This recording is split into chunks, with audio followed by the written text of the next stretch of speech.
welcome to Amusement Park Road Trip, where things are getting a little spooky here. We've turned the lights down a little bit, some ambiance music perhaps, probably not, but you guys might get scared these upcoming episodes. Or turned on. Or turned on if I'm extra sultry with my voice. We've dimmed the lights. We're talking quietly. I don't know if I mentioned this. My name is Brandon, and I'm joined as always by the spooky baby ghoul, Matthew. Thank you.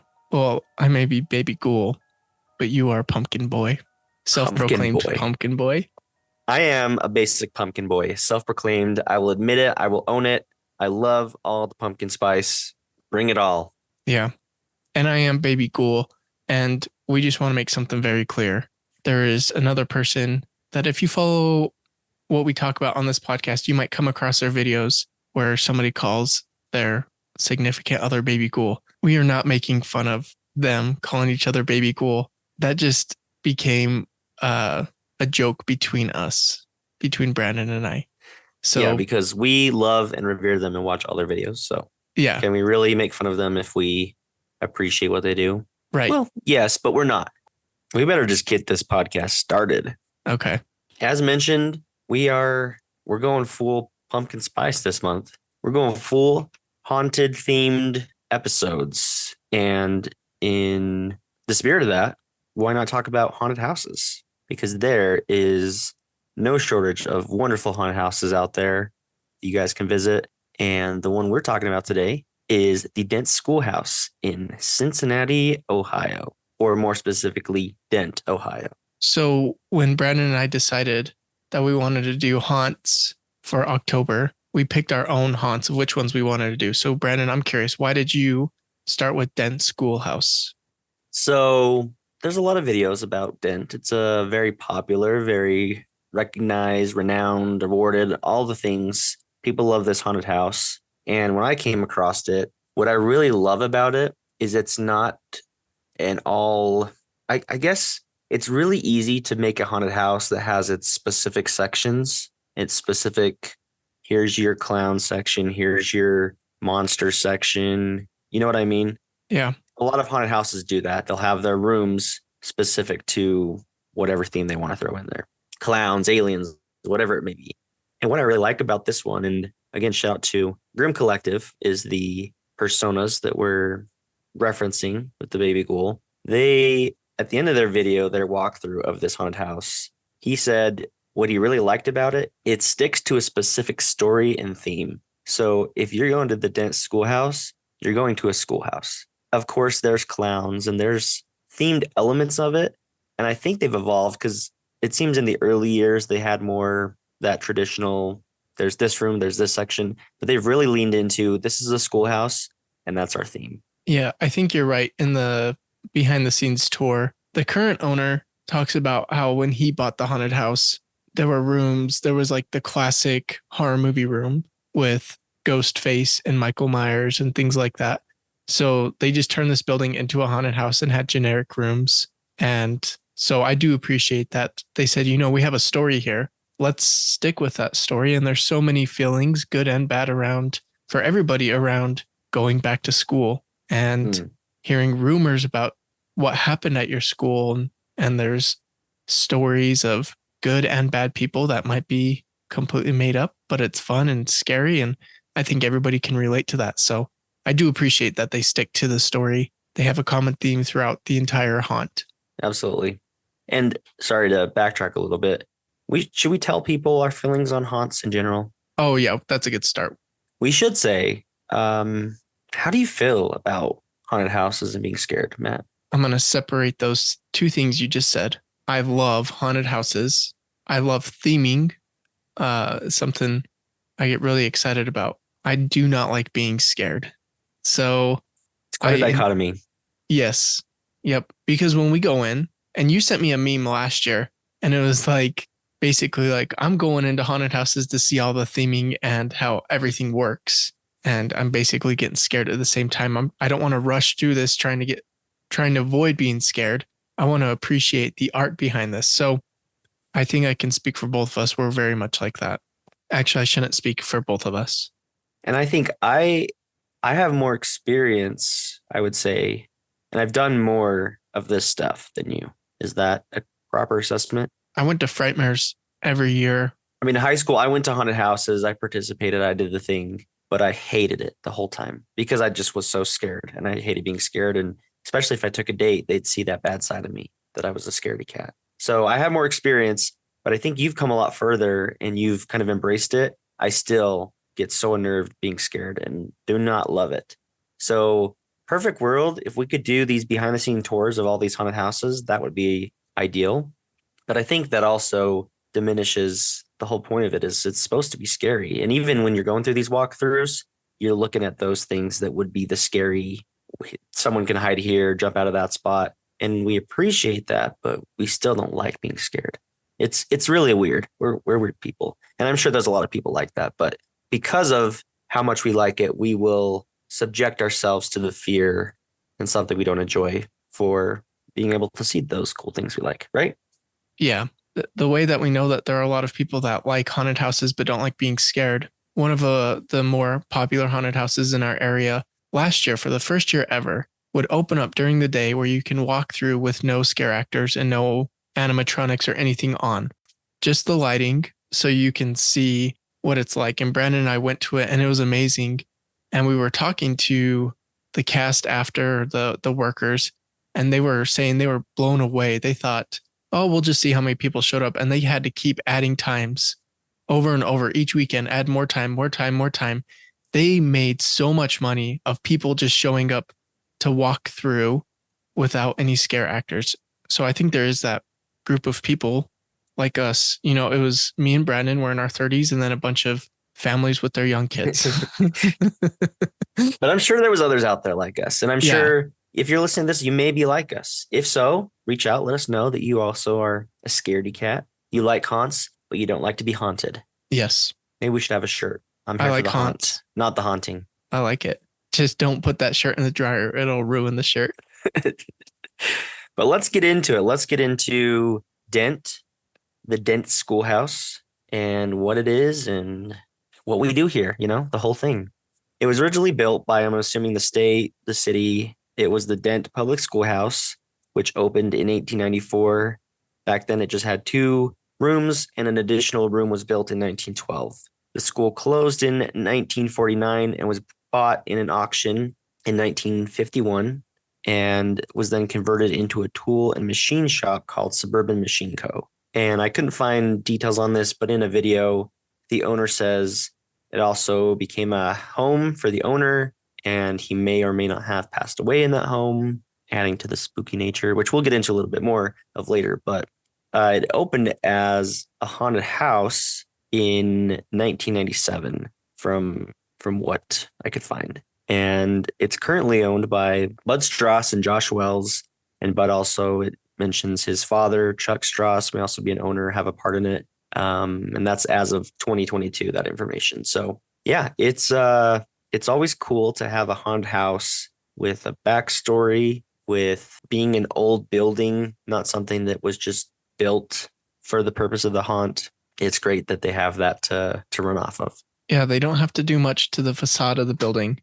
It is perfect the way it is. It looks really cool, but also it looks terrifying from the outside and is just calling you in to come inside. And I think the best part is it's actually haunted. Yes. It is haunted by a janitor who killed many children, and there's no disputing that. It's just facts, you know. I'm going to dispute that. Just the only source of information should be the haunted house's website. You don't need to look up anything else. Just know this janitor killed children. They found their bodies in there. And so it's a real haunted house. So I agree that I don't know if it's haunted, but it is creepy. And when they're doing the tour, when Grimm Collective is doing their tour, weird things keep happening. Unexplainable. There might be an explanation that we didn't see. So I'm not going to say it's ghosts for sure. But Sorry, weird Grim things. Life Collective is the name. Oh, Grim Life Collective. We should know that. Anyway, they keep hearing noises. Again, that's a personal thing that they're hearing noises. You don't always hear it on the camera. But it is haunted according to them. And there is this janitor ghost this janitor story where the janitor was killing kids and then people started to smell the kids. And on their website, I feel like, so at first when you hear the story, you're like, oh, that could be real. And then on their website, they tell that story and explain it. But the picture of the janitor is a person in the haunt. And I think you ruined it right there, is my opinion.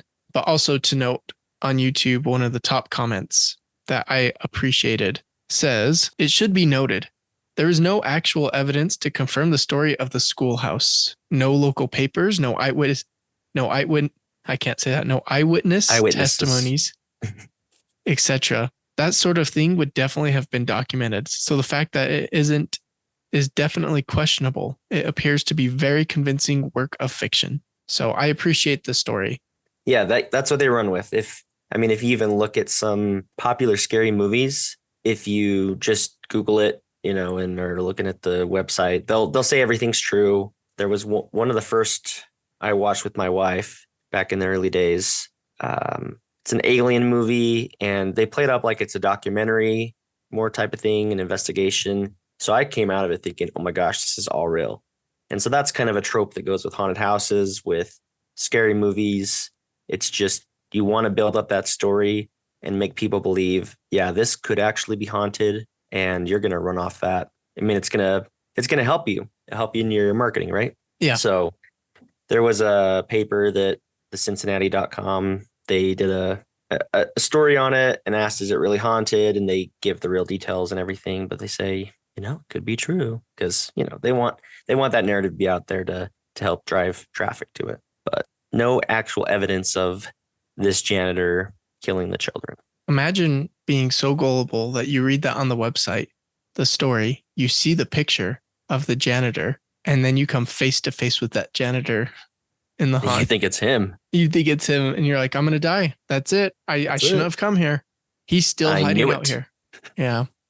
But fun story nonetheless. Yes, it is.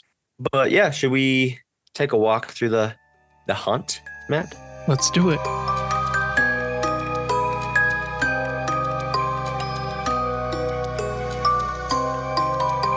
So there's a lot of great walkthroughs. We were talking about Grimlife Collective. They give a behind the scenes tour. We also love Jacob, the carpetbagger. He does let's see, how would you call it? He does he goes through the haunt and gives his video. But I like the behind the scenes because it shows you, it gives you just kind of a slow paced look at the details and everything they've done to enhance the haunt. So I'll just say first at the very beginning, the reason this is my possibly favorite haunted house and one I really want to go to is because of this beginning that they have. And it is a carnival type setup where they have booths all over the place that you walk through, and they've got little scenes. There's one with a clown peeling its face off. There's one with a ghost thing. It's kind of like a shooter game booth. They're all kind of games and things you'd find in a carnival.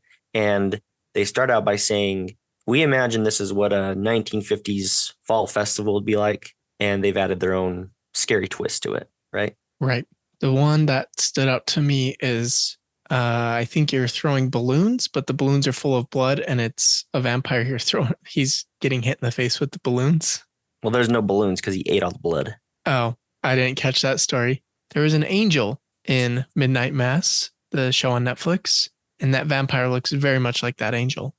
I imagined, this was for me, when I saw the guy with the pumpkins, I thought that guy could kind of play the role of the janitor. He looks kind of like a janitor man. They kind of go for more of a scary looking guy, but he looks like an unassuming, creepy guy. But they've got a wall of pumpkins that they all carved, and they light up based on, the time of year, what they want to do. They do some like projection mapping, I think. Well, maybe not projection mapping, but they do some Christmas light type stuff with the pumpkins so they can go based off music and stuff like that. They've got a big pumpkin creature that's at the bottom. He's got a decaying pumpkins that are lit up underneath him, and he holds a sign that says the Dent Schoolhouse. But yeah, if I went to this haunted house, I'd probably spend more time there just because I'd take my sweet time walking through and looking at everything. I would run straight through the haunt. I know this from experience. You would take your sweet time outside, be like, no, let's keep enjoying this. This is cool. I'm really enjoying this. And in reality, you'd just be putting off going inside the house. Yeah, that's exactly what it would be. I would love the outside. Like I'd go just for that.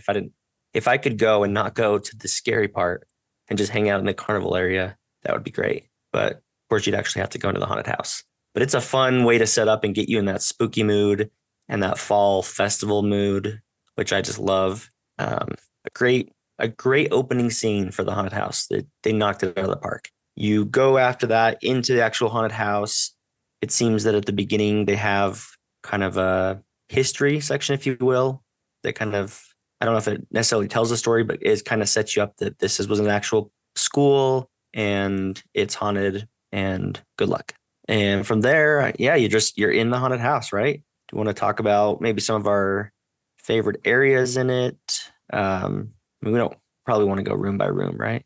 Right. Yeah. We talked about how we wanted to do this walkthrough. And if you can't go in person, then we suggest you watch on YouTube Grim Life Collective. Any videos that they have of it would be great. Yeah. That one's nice because it's lights on so you can see.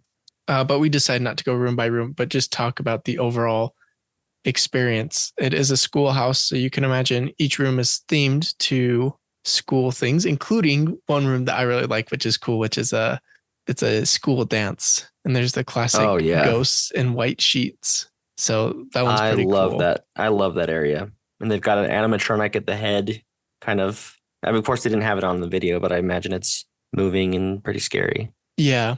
And they've got the ghosts moving around so that, you know, whenever there's something like that, you're wondering, is this actually a person that's going to jump out and scare me? That's kind of maybe the fun of a haunted house, wondering what is real and what's not. Those seem to be popular rooms now where they will have statues or mannequins and you can't tell what's real and what is not. I know there's at one of our favorite haunted houses that has recently closed, there were so many convincing mannequins standing around. You were like, that's for sure a person. Mm-hmm. And you'd walk up and nothing would happen and it was not. So those are fun. In fact, it just creeps me out right at the very beginning of this. You go through the room you just described and you turn the corner and there are three students standing with their heads against the wall. Like they're facing the wall. They're in trouble. And it is creepy. It's just, turning that corner just sets the vibe right there. And they're not doing any, I mean, they do move, but they're not doing anything other than just standing, staring at the wall. Almost like Blair Witch Project kind of thing. Yeah. But they do start moving as you get closer. So yeah, it definitely sets the tone. And kind of similar to that, there's another room where you walk in and there's a teacher and she's got a student bent over on her knee and she's spanking him. And then there's a bunch of, I guess they could be students. They kind of look more like they'd be parents to me, but yeah, they look old. They're just kind of standing all with their hands up. And yeah, if I was walking through this, it's dark, it's moody. They might even have somebody standing up there doing it, but it's a real person, you know, you don't know. And they've got other rooms that are like classrooms with, desks all piled up that you have to walk through. Very spooky, a lot of classroom type scenes. There's a point in the haunt where, again, it's nothing unique. It's nothing special. And it's another moment that would be terrifying for me where you're on the main level and you get to the end of a hall and the only place to go is downstairs into the basement. So scary. Yeah, those stairs are scary. They're terrifying. Nothing special about the stairs. They do look old and rickety. Of course, they're not because they don't want to be sued, the owners. But they look, yeah. And what you see at the bottom of the stairs is a person hanging there by their hands are tied up above their head. So you know you're going into this dungeon basically. And that would be an anxiety-inducing staircase for me. But one thing Brandon and I know, and a lot of people that do haunts know, they can't scare you on a staircase. So you're safe for a moment. It's the only place you're safe. Yeah. But that staircase, it's like a scary movie looking down. You're like, I know something bad is down there. So that's interesting as that sounds. That's one of my favorite parts of the haunt, a staircase. But really, they don't need to dress it up or anything. It's just the vibe of looking down there. Yeah, I think one of my favorite rooms is the one I mentioned with the people standing It just is so creepy. But I also really like the cafeteria just because, again, it's going with the whole theme of it's a school. So, of course, you have a creepy, gruesome lunch lady down there and does have kind of creepy dead women boobies on the wall. Yes, I did notice those. All shapes and sizes. All shapes and sizes. So It that's does interesting. have, it's But noted that there's a scent in that room, which was like rotten or something. I can't remember what the name of the scent was. Basically just rotten food. it's something bad, I think is what it was called. Oh yeah, something bad. Yeah, so you Yeah. go in that room and you can instantly smell something bad, and the reaction of the people. I'm not sensitive to that stuff. It doesn't make me sick to watch somebody throw up, but watching the reaction of people in that room, like noticing the scent, makes me sick. Yeah. So you can just imagine what they're going through, the people, what they're going through smelling that. And then they Yeah. get to Oh, yeah. the next room full of bodies and the scent is still there, even worse. And I'm like, oh, just run through this part. You also know there's still clowns in it. You know, they still find a way to get the clowns in, which I'm not scared of clowns, so I could take it or leave it. But there's one clown in there, and they kind of smell a popcorn smell, so they really think of everything in this haunted house, which I think is awesome. Yeah. There is another really interesting room. I've never experienced this at a haunted house. I don't know if it's popular at haunted houses. It seems like it could be, but this is in Jacob the Carpetbagger's video. You wouldn't see it in the Grim Life Collective. I keep saying collective. Is it collective? Yeah. You wouldn't see it in the Grim Life Collective video, but there is a room where the walls are chain linked fences and it's full of bubbles. The room is full of like soapy bubbles, just soap from floor to foam. ceiling. You can't see where you're going, and it's just you're constantly surrounded by bubbles. So I've seen rooms like the tunnels, the air tunnels, where you have to like slip between. It's like the claustrophobic slip walking through these sheets being pushed against you. Yeah. I can't think of a better way to describe that, but it's Like similar walking to through a that. birth canal. Yeah, exactly. That's exactly it. It's like being born. It's just a room full of bubbles. There's not in that video, but there's an outside portion with a school bus. Well, maybe it kind of was in the video, but they've got a school bus and things are happening, and that there's usually somebody in the school bus that jumps out and scares you, and there's lights and all the good stuff you'd expect. But yeah, watch a walkthrough. I mean, one that someone actually goes through while it's in action is really cool.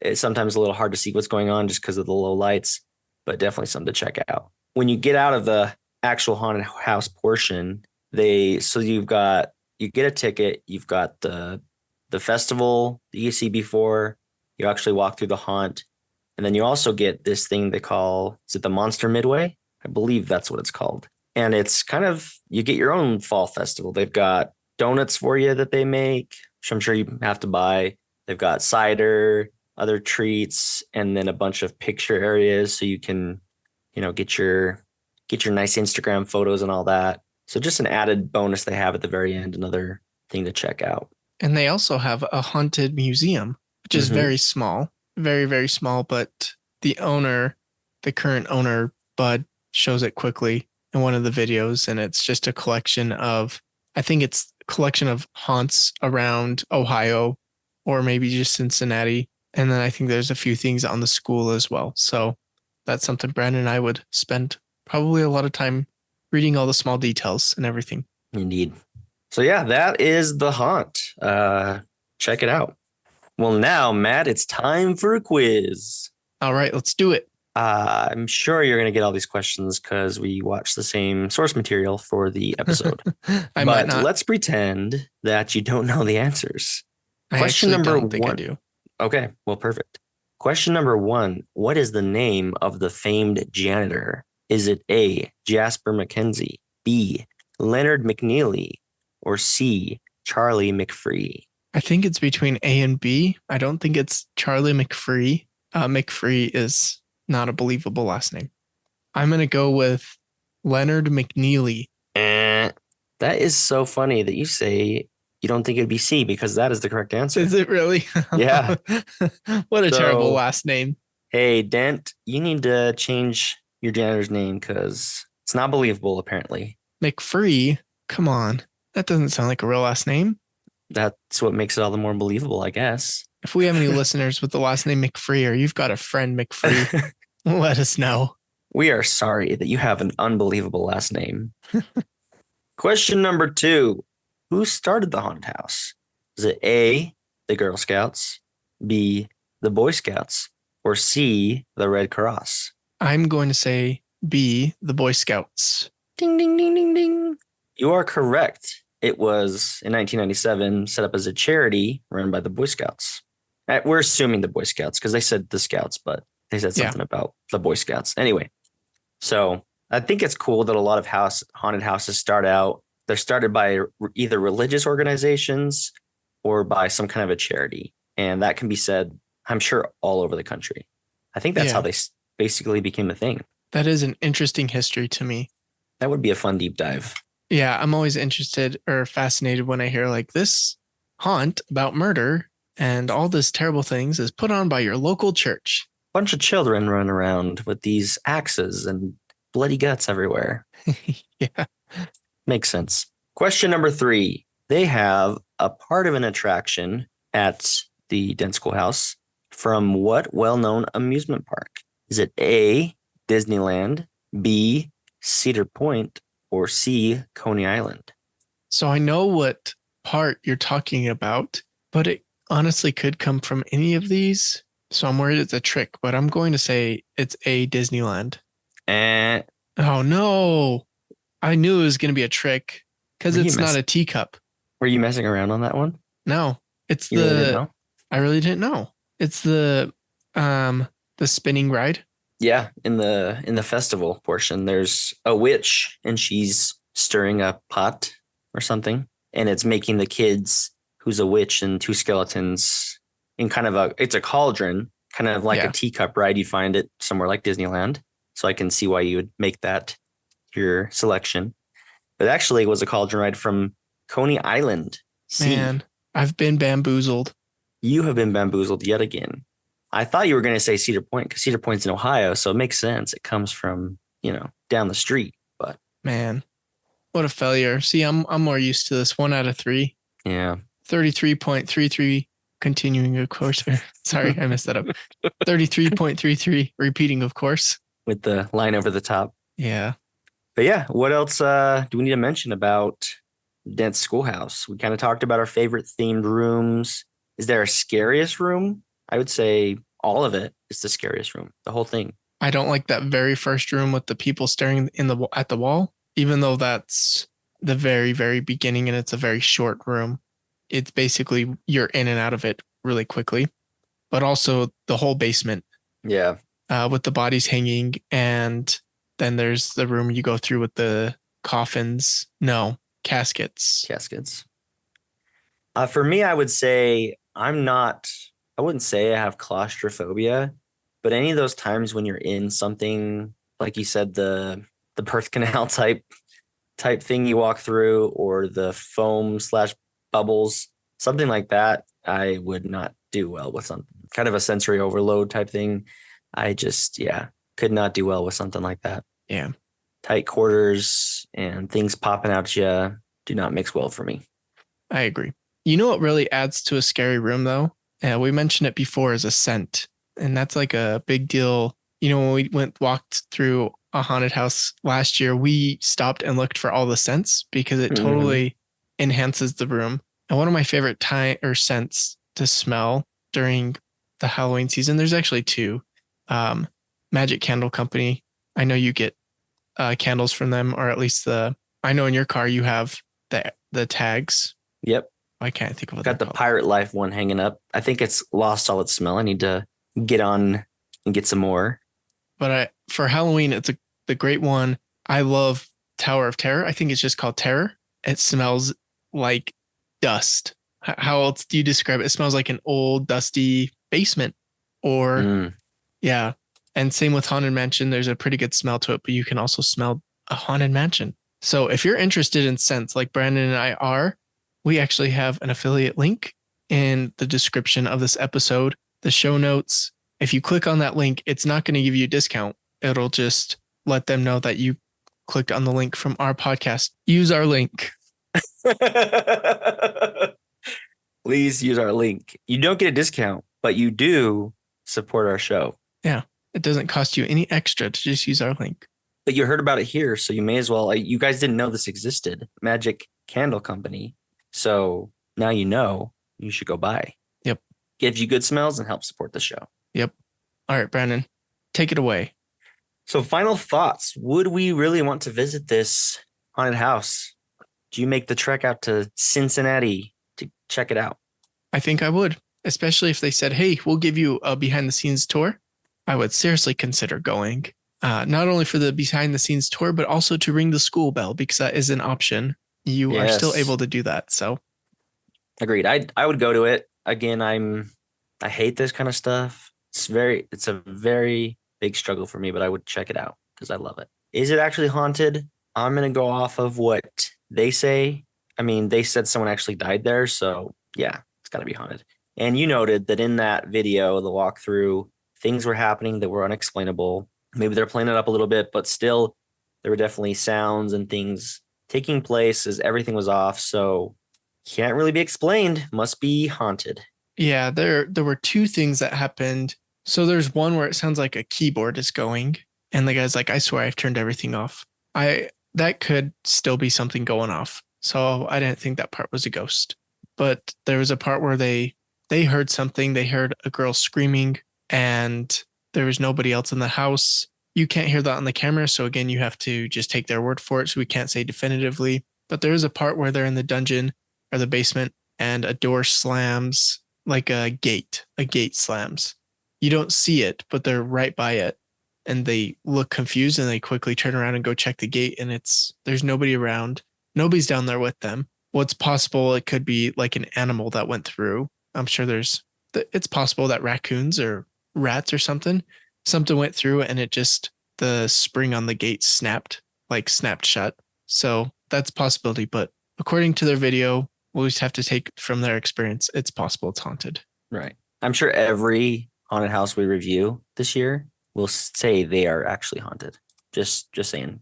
Oh, for sure. The employees, that scare actors, I'm sure all of them have felt touched or pulled, or they went to scare somebody and then realized nobody was there. I'm sure they all have that. Of course. One of the most important questions is, does it have a waterfall? And the answer is, it used to. Oh, that's right. They did mention it used to. Yeah, there's again, back to the early days, I think they were kind of just your standard, this place doesn't have a theme. It's just scary and have fun. They had a creature, and it's actually in their midway section now. And they noted that it used to be there and they used to have a waterfall inside. So I really probably should go back. I guess maybe it would have been better to do it before the episode, but go back and see if there were videos of their haunt from earlier years. I mean, that's not as common. I think people filming in haunted houses is more of a recent iteration. Yeah. But it would be cool to see what it was like in the earlier days, like 2006 when these guys took over, how much it's changed since then. But it did at one point have a waterfall. It's very cool. But do you have any final thoughts? I think we've covered it all. I'd like to go here. I think the theming is amazing. That's it for me. Love to check it out. So maybe next year, maybe we'll make our trek out to Cincinnati. If you've been there, let us know on social media. We're on Facebook and Instagram, or you can email us your experience at amusementparkroadtrip@gmail.com. And we will also be notified if you use our affiliate link. Go and spend $120 and we will make our podcast money back. Yep. At least Matt will. Anyways, we will see you next week as we talk about, what are we talking about next week? Another haunt, another well-themed haunt. We'll see you next week as we talk about something that involves HE double hockey sticks. Okay, see you later. See you next week.